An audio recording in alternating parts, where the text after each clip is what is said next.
Assalamualaikum warahmatullahi wabarakatuh.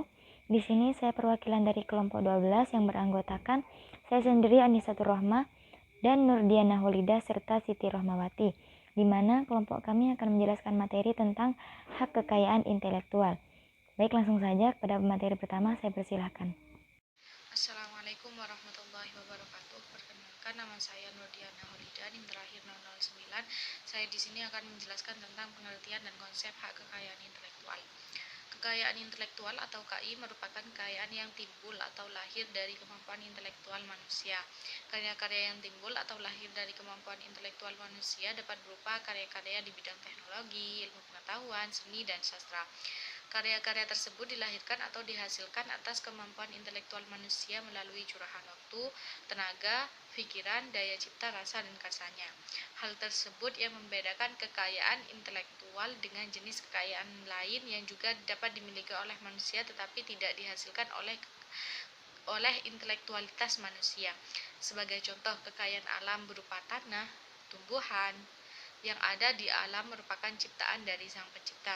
Meskipun tanah dan tumbuhan dapat dimiliki oleh manusia, tapi tanah dan tumbuhan bukanlah hasil dari intelektual manusia.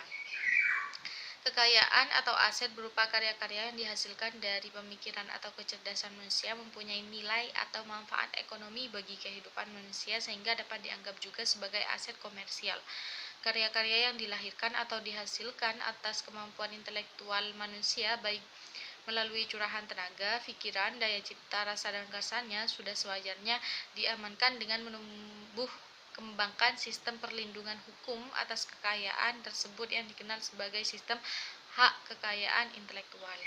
Hak kekayaan intelektual merupakan cara melindungi kekayaan intelektual dengan menggunakan instrumen-instrumen hukum yang ada, yakni hak cipta, paten, merek, dan indikasi geografis, rahasia dagang, desain industri, desain tata letak sirkuit terpadu, dan perlindungan varietas tanaman. Kemudian konsep hak kekayaan intelektual. Hak kekayaan intelektual merupakan hak private di mana seorang pencipta atau penemu bebas mengajukan ataupun tidak mengajukan permohonan pendaftaran karya intelektualnya. Sedangkan pemberian hak eksklusif kepada para pelaku HKI atau pencipta, penemu, pendesain, dan sebagainya itu dimaksudkan dengan penghargaan atas hasil karya kreativitasnya, sehingga orang lain ikut terangsang untuk mengembangkan lebih lanjut. Pengembangan hak intelektual ditentukan melalui mekanisme pasar yang sehat dan diarahkan untuk memajukan masyarakat, sehingga HKI mengenal adanya pembatasan tertentu untuk melindungi kepentingan masyarakat.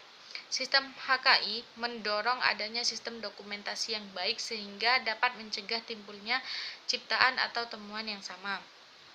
Perangkat undang-undang hak kekayaan intelektual Indonesia yaitu hak cipta diatur dalam Undang-Undang Nomor 28 Tahun 2014, kemudian paten diatur dalam Undang-Undang Nomor 14 Tahun 2001, kemudian merek diatur dalam Undang-Undang Nomor 15 Tahun 2001, kemudian perlindungan varietas tanaman baru tanaman diatur dalam Undang-Undang Nomor 29 Tahun 2000, rahasia dagang diatur dalam Undang-Undang Nomor 30 Tahun 2000, desain industri diatur dalam Undang-Undang Nomor 31 Tahun 2000, desain tata letak sirkuit terpadu diatur dalam Undang-Undang Nomor 32 Tahun 2000. Mungkin hanya ini yang dapat saya sampaikan, kurang dan lebihnya mohon maaf. Wassalamualaikum warahmatullahi wabarakatuh. Yang selanjutnya yaitu macam-macam hak kekayaan intelektual. Yang pertama yaitu hak cipta. Hak cipta adalah hak eksklusif atau hak yang hanya dimiliki si pencipta atau pemegang hak cipta untuk mengatur penggunaan hasil karya atau hasil olah gagasan atau informasi tertentu. Pada dasarnya, hak cipta merupakan hak untuk menyalin suatu ciptaan atau hak untuk menikmati suatu karya secara sah. Yang selanjutnya yaitu hak paten. Menurut Undang-Undang Nomor 14 Pasal 2001 tahun 2001 Pasal 1 Ayat 1 yang menyatakan hak paten adalah hak eksklusif yang diberikan oleh negara kepada investor atau hasil penemuan hasil penemuannya di bidang teknologi yang untuk selama waktu tertentu dalam melaksanakan sendiri penemuannya tersebut atau dengan membuat persetujuan kepada pihak lain untuk melaksanakannya. Yang ketiga yaitu merek. Menurut Undang-Undang Nomor 15 Tahun 2001 Pasal 1 Ayat 1, merek adalah tanda yang berupa gambar, nama, kata, huruf-huruf, angka-angka, susunan warna atau kombinasi dari unsur-unsur tersebut yang memiliki daya pembeda dan digunakan dalam kegiatan perdagangan barang dan jasa. Merek dapat dibedakan menjadi 3 jenis yaitu merek dagang, merek jasa, dan merek kolektif. Yang selanjutnya yaitu desain industri. Menurut Undang-Undang Nomor 31 Tahun 2000 Pasal 1 Angka 1 tentang desain industri menyebutkan bahwa desain industri adalah suatu kreasi tentang bentuk, konfigurasi, atau komposisi garis atau warna, atau garis dan warna, atau gabungan dari adanya yang berbentuk 3 dimensi atau 2 dimensi yang memberikan kesan estetis dan dapat diwujudkan dalam pola 3 dimensi atau 2 dimensi serta dapat dipakai untuk menghasilkan suatu produk, barang, komoditas industri, atau kerajinan tangan. Yang selanjutnya yaitu desain tata letak sirkuit. Hak desain tata letak sirkuit merupakan hak eksklusif yang diberikan oleh negara kepada pendesain atau atas hasil kreasinya. Hak desain tata letak sirkuit terpadu yang mendapat perlindungan adalah desain yang orisinil, bukan merupakan sesuatu yang umum bagi para pendesain dan tidak bertentangan dengan peraturan perundang-undangan yang berlaku, ketertiban umum, agama, atau kesusilaan. Yang keenam yaitu rahasia dagang. Menurut Undang-Undang Nomor 30 Tahun 2000 tentang rahasia dagang, Pasal 1 Angka 1 menyatakan bahwa rahasia dagang adalah informasi yang tidak diketahui oleh umum di bidang teknologi dan atau bisnis, mempunyai nilai ekonomi karena berguna dalam kegiatan usaha dan dijaga kerahasiaannya oleh pemilik rahasia dagang. Yang terakhir yaitu perlindungan varietas tanaman. Hak perlindungan varietas tanaman adalah hak yang diberikan kepada pemulia atau pemegang hak PVT untuk menggunakan sendiri varietas hasil pemuliaannya atau memberi persetujuan kepada orang atau badan hukum lain untuk menggunakannya selama waktu tertentu. Assalamualaikum warahmatullahi wabarakatuh. Perkenalkan, nama saya Anisatur Rahma. Di sini saya akan menjelaskan tentang cara pendaftaran hak kekayaan intelektual. Yang pertama, pendaftaran desain industri. Nah, langkah-langkahnya yang pertama mengajukan permohonan ke DJHKI secara tertulis dalam bahasa Indonesia. Kemudian yang kedua, permohonan ditandatangani oleh pemohon atau kuasanya serta dilampiri A. Contoh fisik atau gambar atau foto serta uraian dari desain industri yang dimohonkan pendaftarannya. Kemudian B.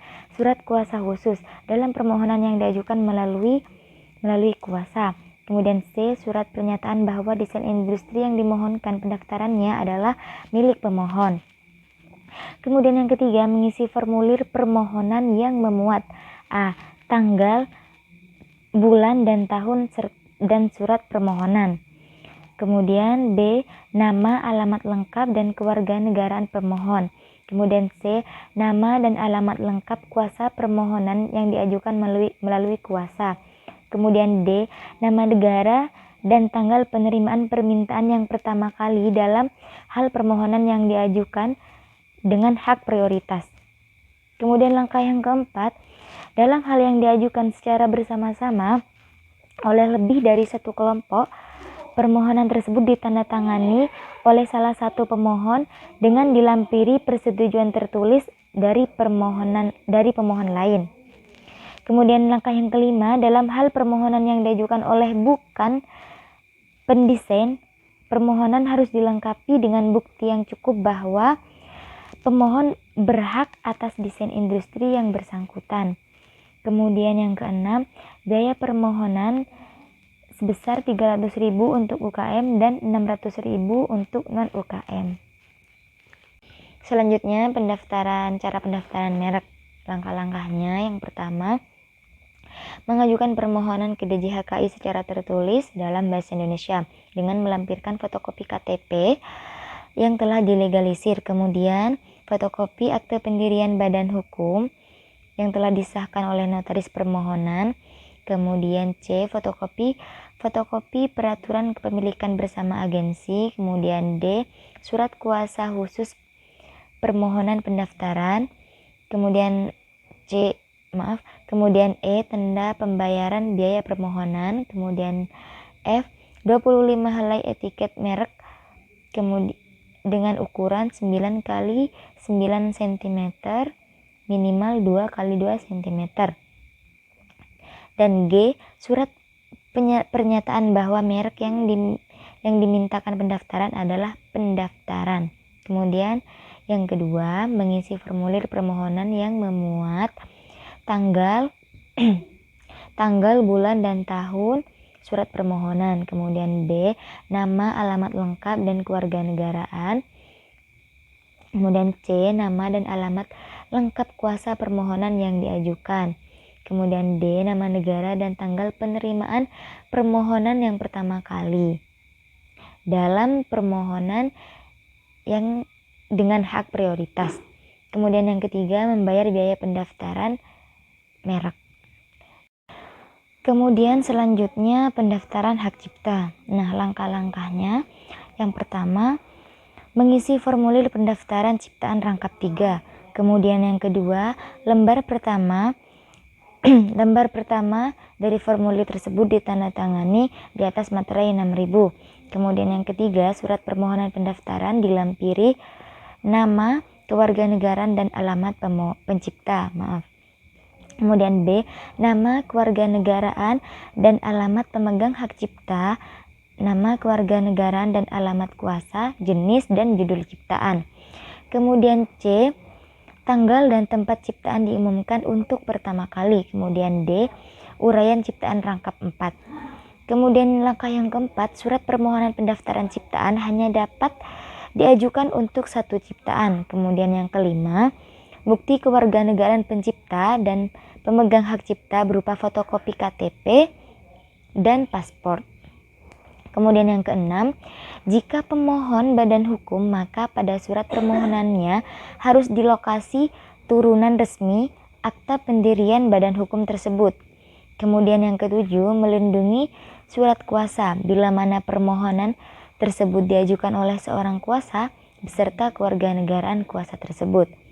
Nah, kemudian yang kedelapan, apabila permohonan tidak bertempat tinggal di wilayah Republik Indonesia, maka untuk keperluan permohonan pendaftaran ciptaan ia harus memiliki tempat tinggal dan menunjuk seseorang kuasa di dalam wilayah Republik Indonesia. Kemudian yang kesembilan, apabila permohonan pendaftaran ciptaan atas nama lebih dari seorang dan atau untuk suatu badan hukum, maka nama-nama pemohon harus dicantumkan semua, harus ditulis semuanya dengan atau alamat pemohon. Kemudian yang ke-10, apabila ciptaan tersebut telah dipindahkan agar meleset dari bukti pemindahan hak. Kemudian yang ke-11, melayani contoh ciptaan yang dimohonkan pendaftarannya atau penggantinya. Kemudian yang ke-12, membayar biaya permohonan pendaftaran ciptaan sebesar 200.000 khusus untuk permohonan pendaftaran program ciptaan komputer sebesar 300.000.